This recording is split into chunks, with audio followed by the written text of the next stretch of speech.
밀당은 제가 우리나라로 돌아온 후에 듣게 된 여러 가지 신조어들 중의 하나입니다.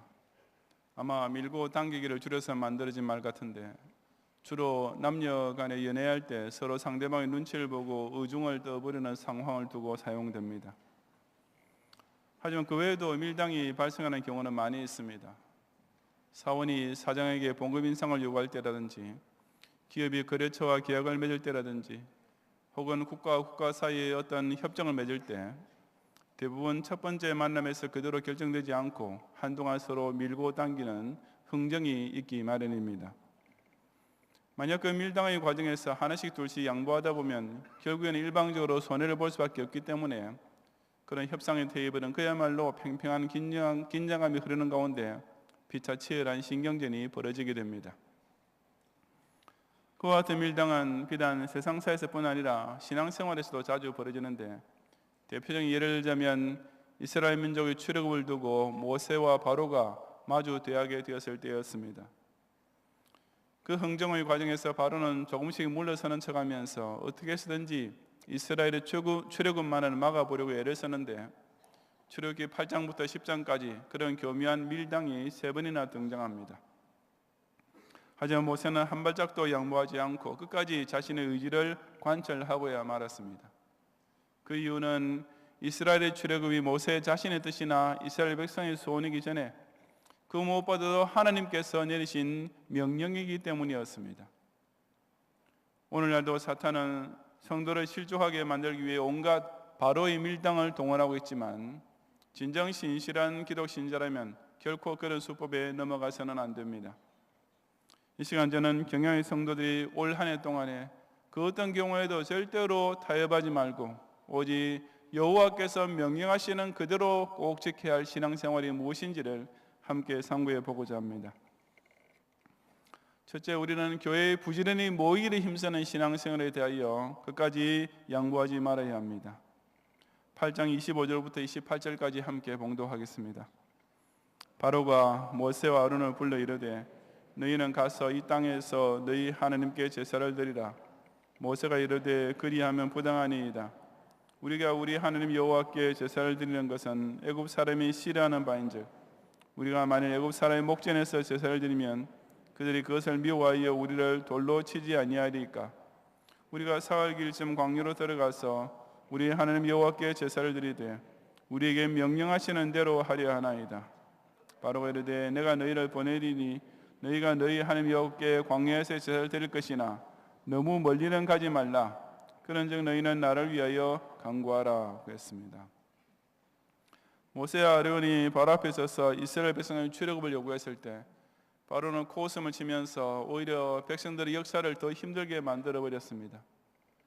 그로 인해 낙심에 빠져있던 모세와 아론에게 하나님께서는 출애굽기 7장 3절과 4절에서 내가 바로의 마음을 완악하게 만들어서 너희 말을 듣지 않게 할 것이며 결국 내가 친히 애굽에 큰 재앙을 내려야만 너희가 출애굽하게 될 것이다 라고 말씀해 주셨습니다. 이것은 앞으로 한동안은 바로와 끈질긴 줄다리기를 해야 할 것이니 각오를 단단히 가지라는 뜻이었습니다. 그 말씀대로 첫 몇 라운드가 지나갈 동안 바로는 그야말로 완강하기 이를 데 없었습니다. 아론은 지팡이를 뱀으로 만들고 나일강을 피로 변하게 하고 애굽 온 땅을 개구리로 뒤덮이게 하는 재앙을 내릴 때까지는 바로뿐 아니라 그의 신하들까지 요지부동이었습니다. 그 부분적인 이유는 그 이적과 처음의 두 재앙들은 애굽의 요술사들도 흉내를 내어 따라할 수 있었기 때문이었습니다. 하지만 세 번째 재앙, 즉 티끌이가 되어 온 애굽 땅 사람과 가축에게 오르는 재앙이 덮치자 애굽의 요술사들이 먼저 바로에게 이는 하나님의 권능이니이다 라고 하면서 두 손 번쩍 들게 되었습니다. 사탄 역시 때로는 이적을 행하여 사람을 미혹할 수 있지만 거기에는 한계가 있기 마련임을 보여준 장면이기도 했습니다. 그런 후 네 번째 재앙, 즉 8회 하나님께서 애굽 땅을 치시자 바로는 처음으로 약간의 반응을 나타내었습니다. 그것이 방금 25절에서 읽은 대로 너희는 가서 이 땅에서 너희 하나님께 제사를 드리라는 회유책이었습니다. 즉 너희들이 정 하나님 앞에 절기를 지키고 희생제물을 바쳐야 하겠다면 내가 허락해 주겠다. 하지만 광야로 나가지는 말고 지금 살고 있는 고센 땅에서 제사를 드려도 별 상관없는 것 아니겠느냐 하고 슬쩍 모세를 떠보는 말이었습니다. 지금까지 조금도 서로 양보 없는 팽팽한 대립이 이어지다가 바로 편에서 먼저 약간 물러서면서 밀당을 시작했던 것입니다. 하지만 모세는 바로의 작전에 넘어가지 않고 그리하면 부당하나이다 라고 그 타협안을 이른 지하에 거절했습니다. 그러면서 그 이유를 두고 만일 우리가 애굽 땅에서 하나님께 제사를 드리면 애굽 사람들이 우리를 미워하여 우리를 죽일 것이기 때문이라고 했습니다. 모세가 그렇게 말한 것은 황소, 암소, 양 등 이스라엘 백성이 하나님께 바치는 제물로 사용했던 짐승들은 당시 애굽 사람들이 신성한 동물로 여기며 숭배하고 있었기 때문이었습니다. 그러니 이스라엘 사람들이 애굽 땅에서 그런 동물을 잡아 제사를 드리면 애굽 사람들이 가만히 있을 리가 없었습니다. 무엇보다도 설사 그런 현실적인 이유가 없었다 하더라도 애굽 땅을 떠나지 말고 여기서라든지 광야로 나가더라도 너무 멀리는 가지 말고 하나님께 제사를 드리라는 바로의 타협안은 모세나 이스라엘 백성으로서는 결코 받아들일 수 없는 제안이었기 때문입니다. 이 땅에서라든지 너무 멀리는 가지 말고 라는 말들은 오늘도 사탄이 성도의 신앙생활을 흔들기 위해 사용하는 대표적인 수단입니다. 그렇게 별나게 교회 중심으로 해야 신앙생활인가? 교회 나가지 않더라도 그저 내 생활 속에서 예수님 말씀을 좋은 교훈으로 삼아 따르면 그게 진짜 신앙인의 모습이 아닌가라는 말들을 우리는 종종 듣게 됩니다. 교회 나가더라도 너무 깊이 관여하지는 말고 그저 내 인생을 즐기는데 아무 손해가 없도록 적당히 거리를 두고 아웃사이더로 있는 것이 상책이지 라는 자세로 교훈놀이를 하려는 사람들도 꽤 많이 있습니다.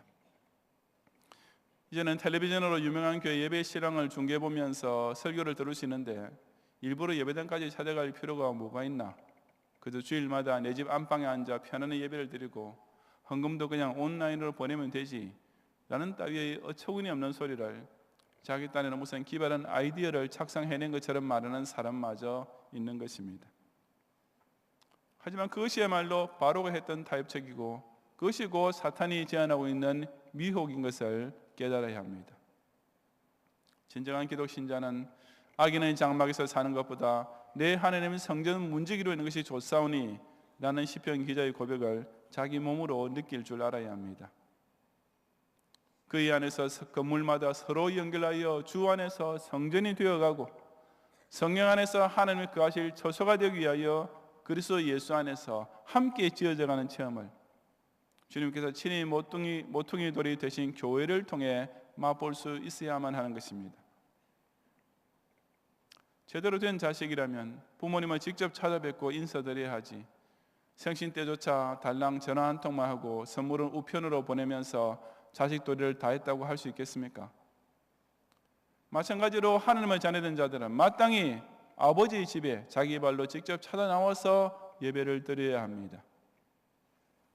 교회 중심으로 사는 것을 귀찮아하고 그저 자기 편리한 대로 신앙생활을 하겠다는 생각은 오직 사탄이 꾀는 교묘한 유혹임을 깨닫고 예배와 기도회가 있을 때마다 오직 부지런히 모이기를 힘쓰는 성도들이 되시기를 바랍니다. 둘째, 우리는 온 가족이 함께하는 신앙생활에 조금이라도 긴장을 늦추지 말아야 합니다. 10장 7절부터 11절까지 함께 봉독하겠습니다. 바로의 신하들이 그에게 말하되 어느 때까지 이 사람이 우리의 함정이 되리이까? 그 사람들을 보내어 그들의 하나님 여호와를 섬기게 하소서.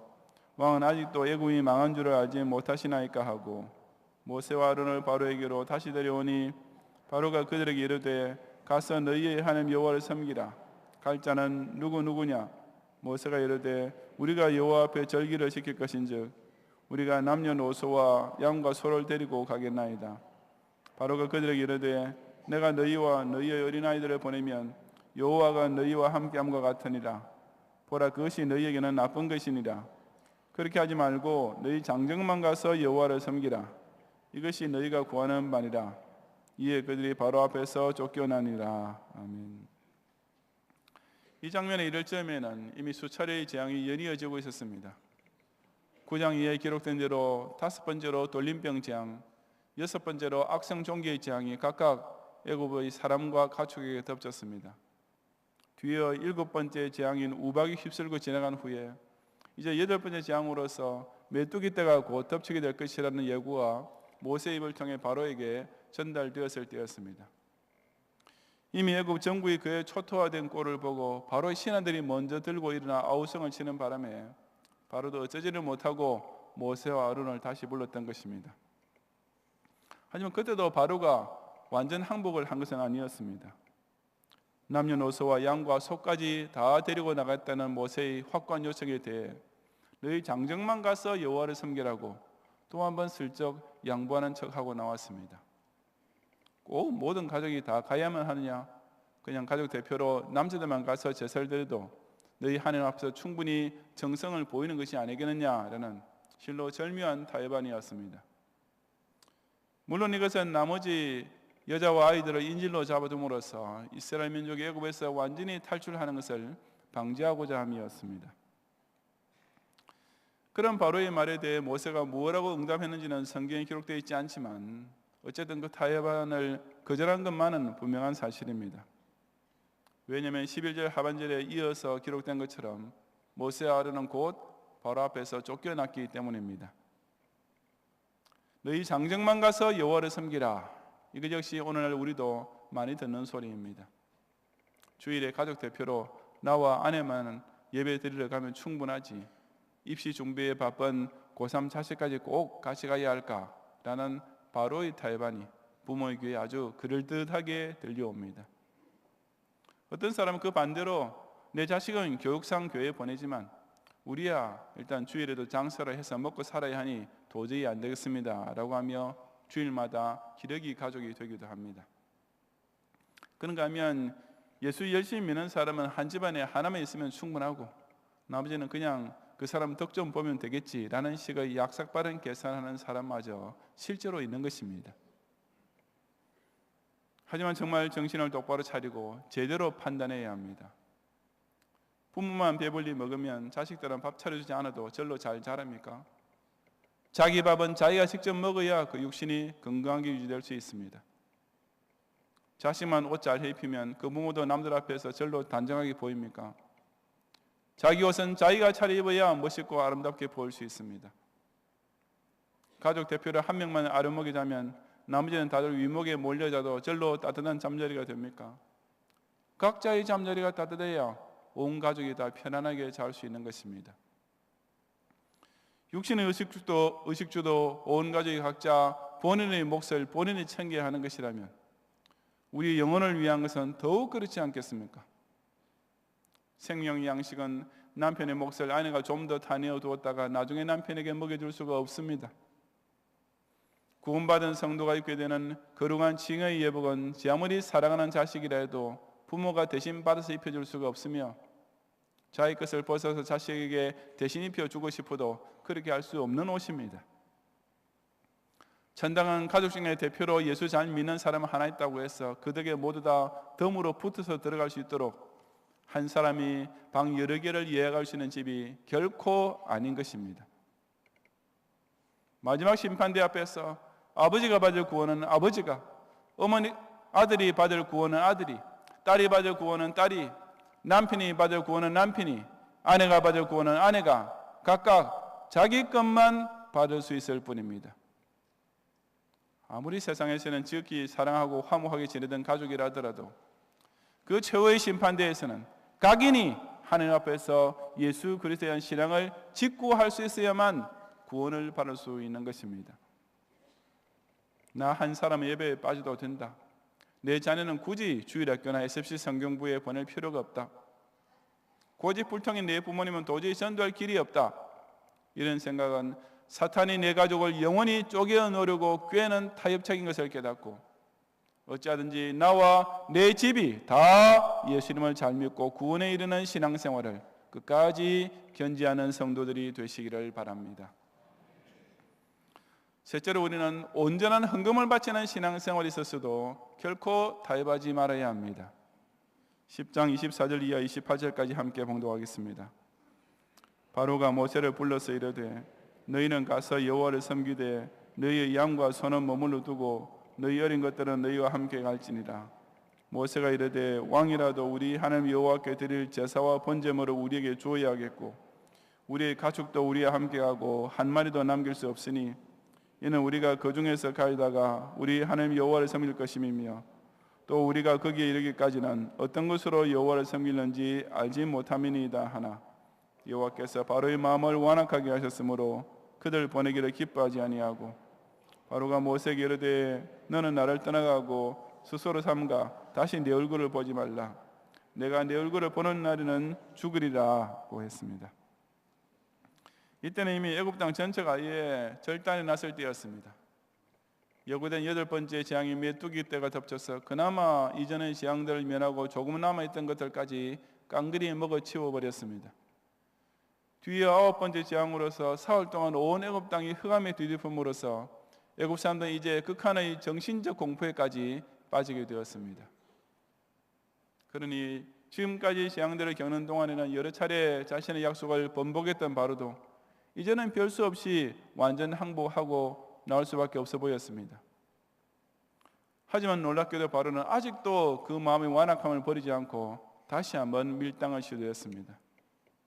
그것이 곧 너희는 가서 여호와를 섬기되 너희의 양과 소는 머물러 두고 너희 어린 것들은 너희와 함께 갈지니라 하는 말이었습니다. 정 모든 백성이 다 가야 하겠다면 그것까지도 허락해 주겠다.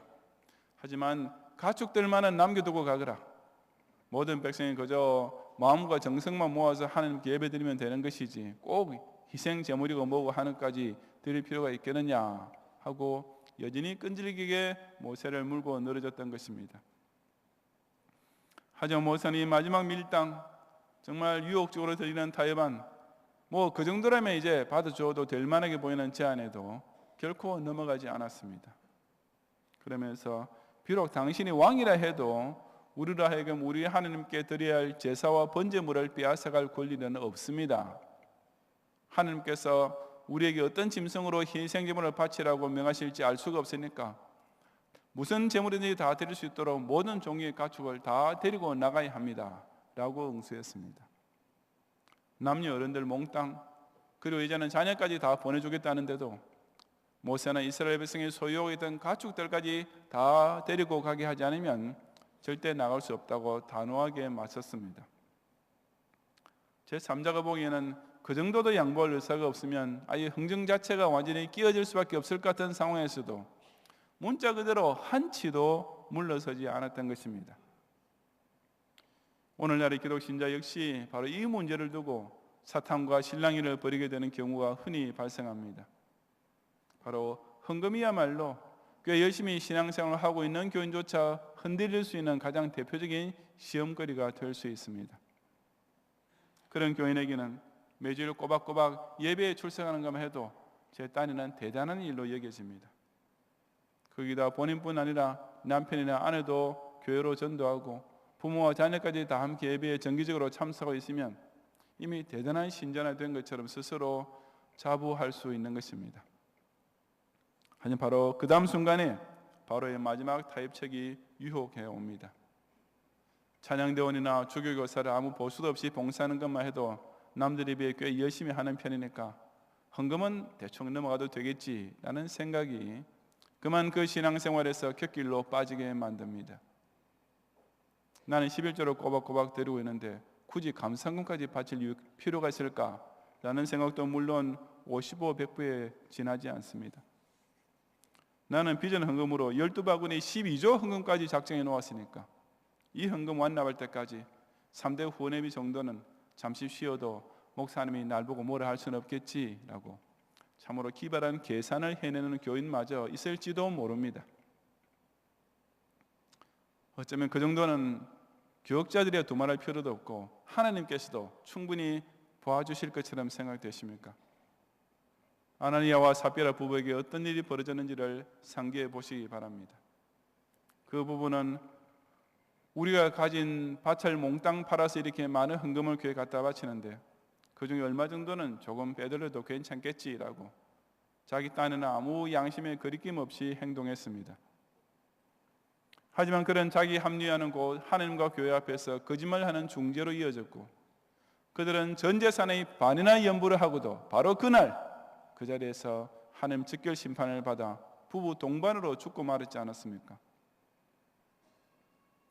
예나 지금이나 헌금 생활에 대해 느슨해지는 것이야말로 스스로는 자신의 신앙생활 수준이 꽤 높다고 생각하는 교원들에게도 신앙 파선에 이를 결정적인 위험 요소가 되고 있다는 사실을 명심해야 합니다.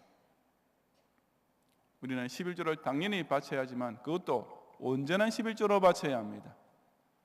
사실 매주일 드려야 당연하겠지만 최소한 한 달에 한 번도 감상금 드릴 일이 없이 지나가고 있겠습니까?